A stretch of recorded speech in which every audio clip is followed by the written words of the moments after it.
Hi, I'm Megan Haney-Greer. As a freediver, marine educator, and longtime conservationist, I've seen a lot of changes underwater, but never more than now. What we've learned is that we have a huge impact on our environment, and what we're facing is the collapse of entire ecosystems if we don't do something about it. And now, on top of everything else affecting the ocean, Pacific lionfish have invaded Atlantic ecosystems, unchecked, because most native fish haven't realized yet that lionfish make for a tasty meal. Make the commitment today to be part of the solution. Help drive the demand. Ask for lionfish in restaurants, and if they serve it, order it. And encourage fishermen and women to target this invasive species. All of it helps keep populations in check and protect the native species that the reef needs and the islanders depend on. And because everything is connected, controlling a lionfish invasion is a step in tackling the other challenges facing our environment. And that's where the story of the A-Team begins.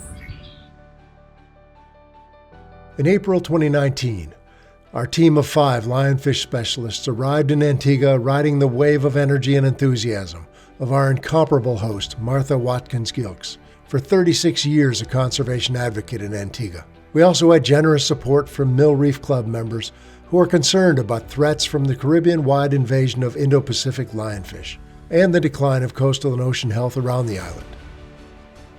Martha calls us the A-Team. Our plan was to check lionfish populations on the reefs and meet with islanders whose livelihoods could be hurt by the invasion, but some who could respond and even benefit from harvesting the invader. Over 6 full days on land and in the ocean, we just scratched the surface. We surveyed 5 reefs off the southeast coast, built relationships with fishers and fishery managers, dive boat operators, restaurant owners and chefs, and we did a flurry of print, radio, and television interviews. The lionfish is a Pacific fish that has totally invaded the Caribbean. You can eat them and help conserve the ocean and save the reef. Yeah. We're excited now to turn ideas into action with the new colleagues and friends we made on our trip. On the reefs, we found patchy lionfish populations. Popular dive sites were kept nearly free of lionfish by dive operators and divers. But on less visited reefs, Alex Fogg, our ace lionfish hunter, speared 45 of the invaders in just 25 minutes.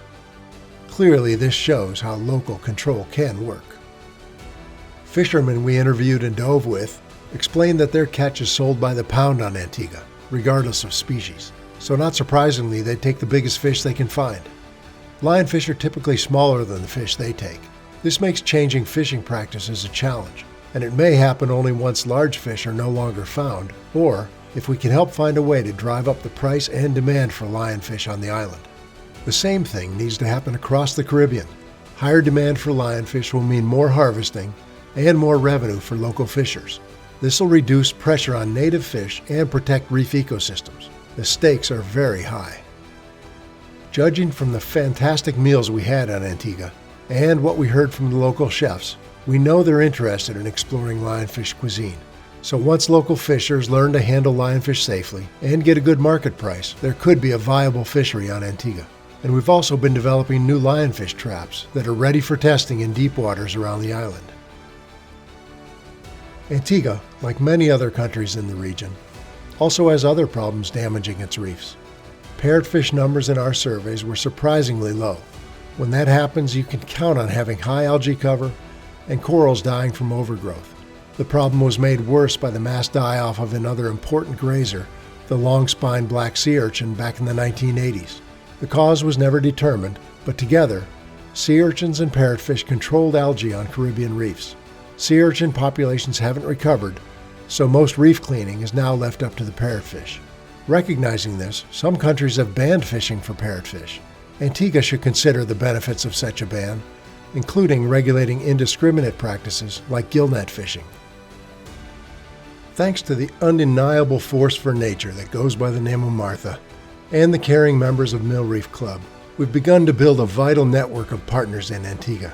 We hope to continue building trust and cooperation across these diverse groups and partnerships for local action that protects Antigua's lifeblood, its coastal and ocean ecosystems. Our team has grown since our visit to Antigua just a year ago.